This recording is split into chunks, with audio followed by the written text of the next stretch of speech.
রজোৎস্না পুলকিত জামিনী কুসুমিত ভ্রমদল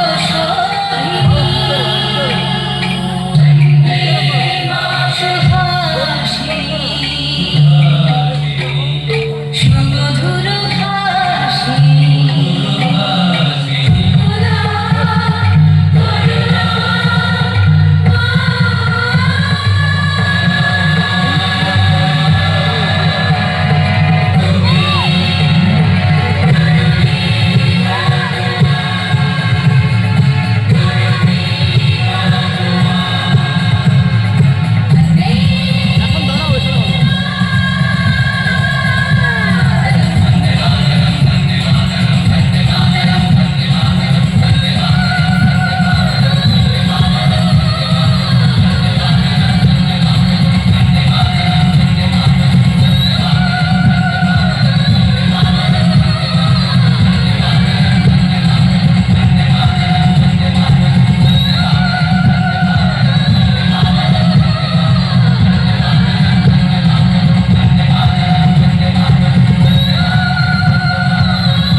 পিছিয়ে যা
रंग दे बसंती चोला मेरा रंग दे बसंती चोला मेरा रंग दे बसंती चोला मेरा रंग दे बसंती चोला मुझे रंग दे हमारे रंग दे मेरा रंग दे बसंती चोला रेडी রাখবে मेरा रंग दे बसंती चोला मेरा रंग दे बसंती चोला रंग दे बसंती चोला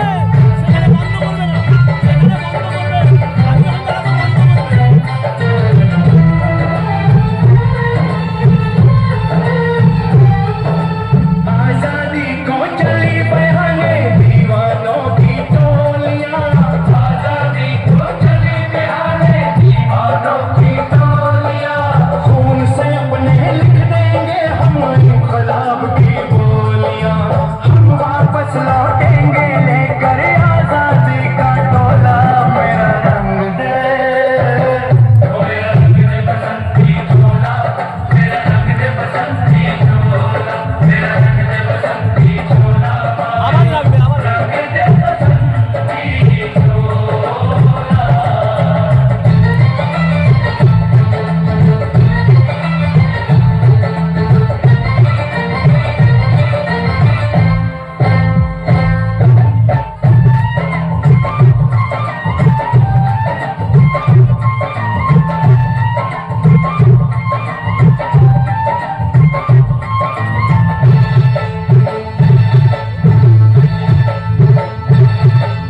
ये वो चोला है कि जिस पे रंग चढ़े ना दूजा ये वो चोला है कि जिस पे रंग चढ़े ना दूजा हमने तो बचपन से की थी इस चोले की पूजा कल तक जो चिंगारी थी वो आज बनी है शोला मेरा रंग दे ओ मेरा रंग दे बसंती चोला मेरा रंग दे बसंती चोला मेरा रंग दे बसंती चोला मेरा रंग दे बसंती चोला आज रंग दे माय रंग दे मेरा रंग दे बसंती चोला मेरा रंग दे बसंती चोला मेरा रंग दे बसंती चोला मेरा रंग दे बसंती चोला माय रंग दे बसंती चोला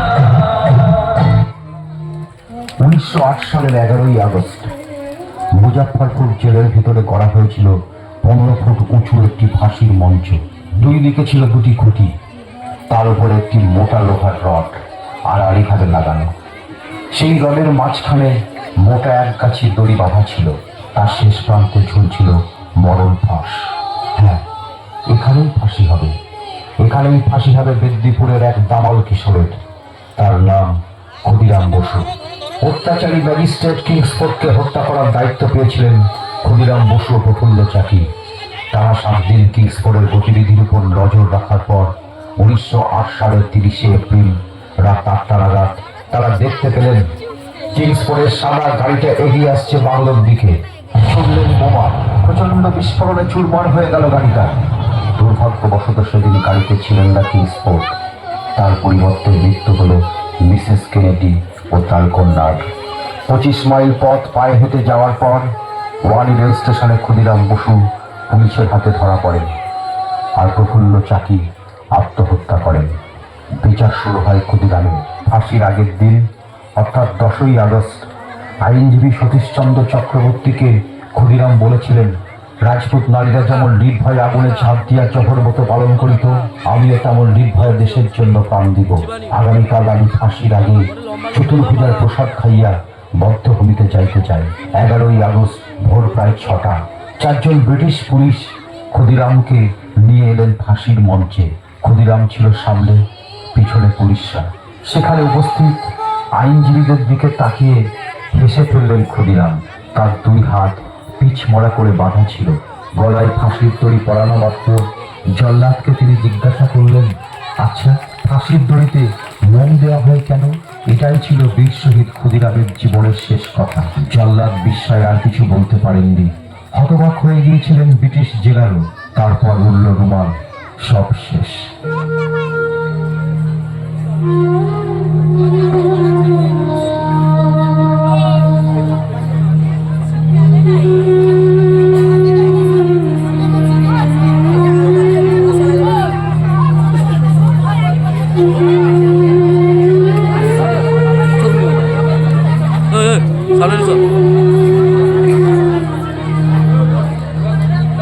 খোকা, ওই খোকা, তুই কোথায় যাচ্ছিস বাবা?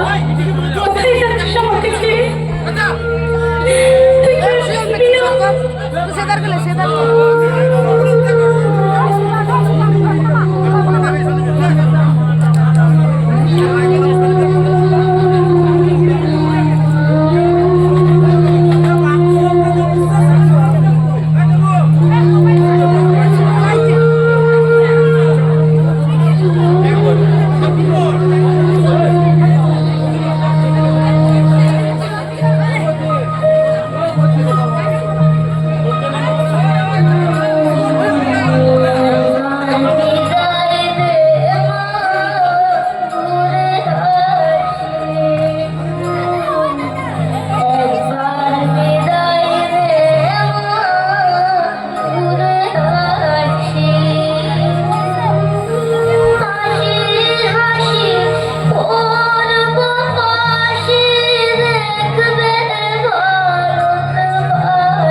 খুন ঝুলছে আজ দাউ দাউ করে হিংসার আগুন।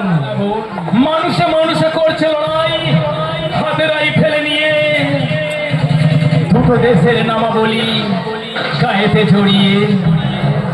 ভারতবাসী হিসেবে আমরা কোনোদিনও জঙ্গিদের করবো না তো ক্ষমা। ভারতীয় সেনা জওয়ানদের কেড়ে নিয়ে ছোড়া, ফেলে দিয়ে একটি বোমা ভাসছে মায়েরা চোখের জলে। জঙ্গিরা বলছে কি দারুণ, জ্বলছে আজ দাউ দাউ করে হিংসার আগুন। ভারতের দুশ্মন তুমি, বেঈমান পাকিস্তান, জেনে রাখো ভারতবর্ষ মোদির মায়ের নাম। বর্ডারে দাঁড়িয়ে করছে লড়াই আপন জনদের ছেড়ে।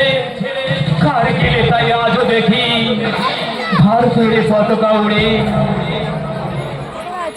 বারবার জঙ্গি হামলায় ভাঙলো মোদের মন। ফিরল অভিনন্দন। কত স্বার্থ ত্যাগ করে আজ রাখলে দেশের মান, জীবন ফিরায়ে হ্যাবির জোয়ান। লহ গো প্রণাম, লহ গো প্রণাম, লহ গো প্রণাম।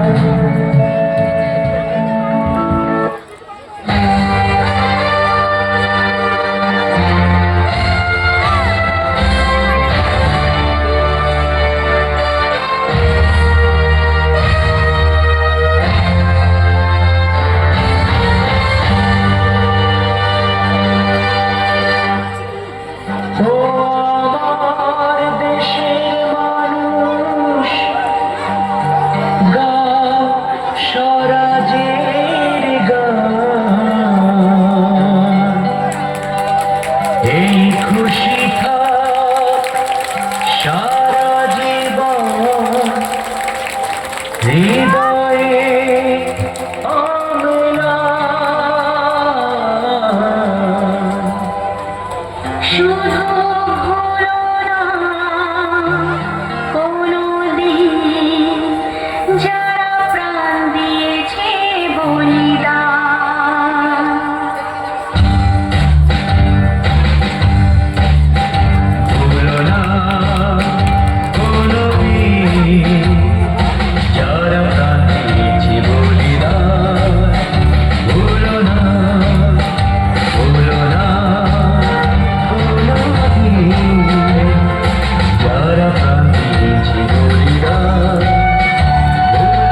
वापस आऊंगा, मैं वापस आऊंगा, फिर अपने गाँव में किसी की छाँव में, कि माँ के आंचल से, गाँव के पीपल से, किसी के काजल से किया जो वादा था निभाऊंगा।